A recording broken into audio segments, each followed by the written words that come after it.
नमस्कार. आज मी तुम्हाला दाखवणार आहे लाल भोपळ्याची बर्फी. ती म्हणजे कशी झटपट पण होते आणि चवीलाही चांगली लागते. चला तर मग आपण त्याची बघूया रेसिपी.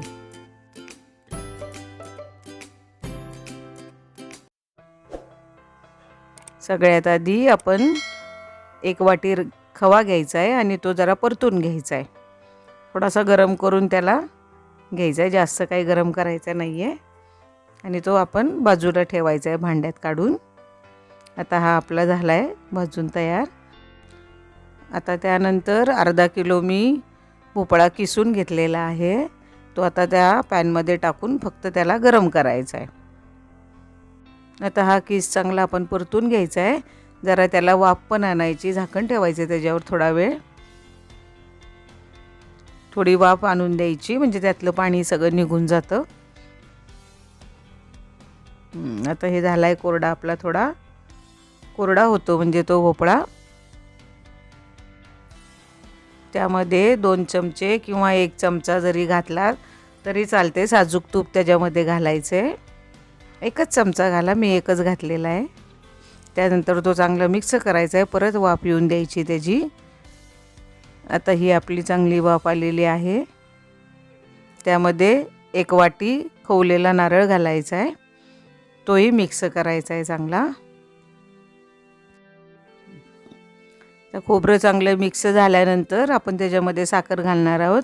आवडीप्रमाणे साखर घाला. मी आपली 1.5 वाटी घातलेली आहे, तुम्ही 1 वाटी घातली तरी चालेल. चांगलं आता मिक्स करायचं आहे.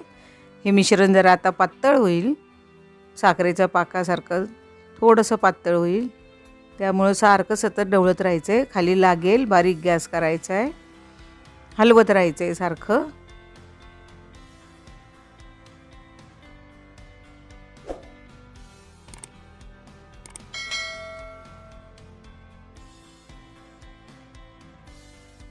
आता हे घट्ट होता होता त्याचा रंग बदलतो, चॉकलेटीचा असा रंग येतो. ते पातळपणा त्याचा कमी व्हायला पाहिजे. त्यानंतर मग त्याच्यामध्ये आपण जो खवा भाजून ठेवलेला होता तो मिक्स करायचा आहे. चांगला मिक्स करायचा आहे, नाही तर त्याची गुठळी राहील.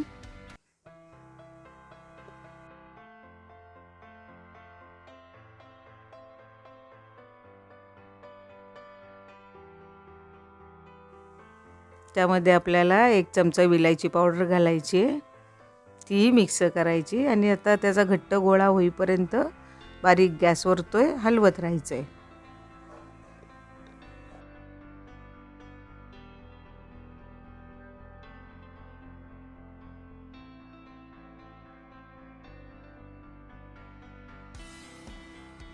आता हे आपलं मिश्रण घट्ट व्हायला लागलेलं आहे, पण त्याला हलवत राहायचं सतत, नाही तर मग ते खाली करपेल. आता हा आपला घट्ट गोळा होत जाईल तसा त्याचा रंगही बदलेल, चॉकलेटसारखा रंग होईल त्याचा.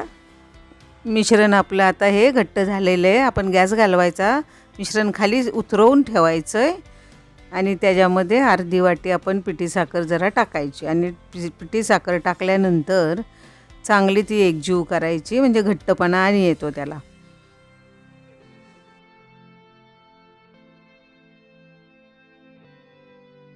एका ताटाला आपण तूप लावून घ्यायचं आहे. ताट असेल तर ताट, ट्रे असेल तर ट्रे, जसं असेल तसं त्याला तूप लावून घ्यायचं आहे. सगळीकडनं व्यवस्थित तूप लावायचं आहे आपण. आता ते मिश्रण त्याच्यामध्ये होता. मिश्रण ट्रेमध्ये ओतून घ्या, चांगलं व्यवस्थित त्याला थापून घ्यायचं आहे वडीसारखं.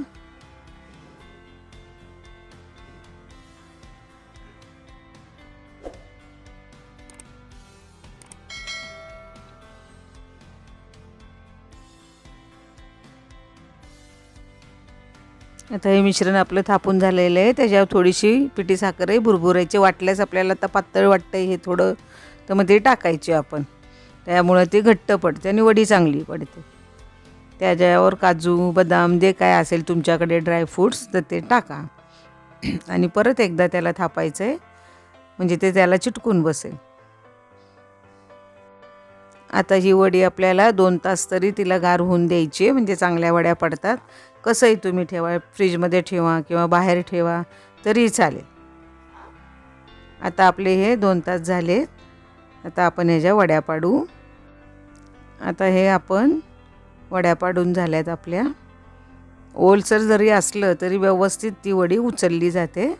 तुम्हाला मी दाखवते ती कशी उचलायची ती.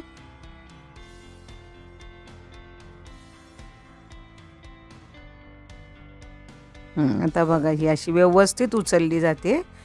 जरी ओलसरपणा असला तरी पण ती वडी व्यवस्थित उचलली जाते. तर आता मग तुम्ही करून बघा, खाऊन बघा आणि चांगली वाटल्यास मला सबस्क्राईब करायला विसरू नका.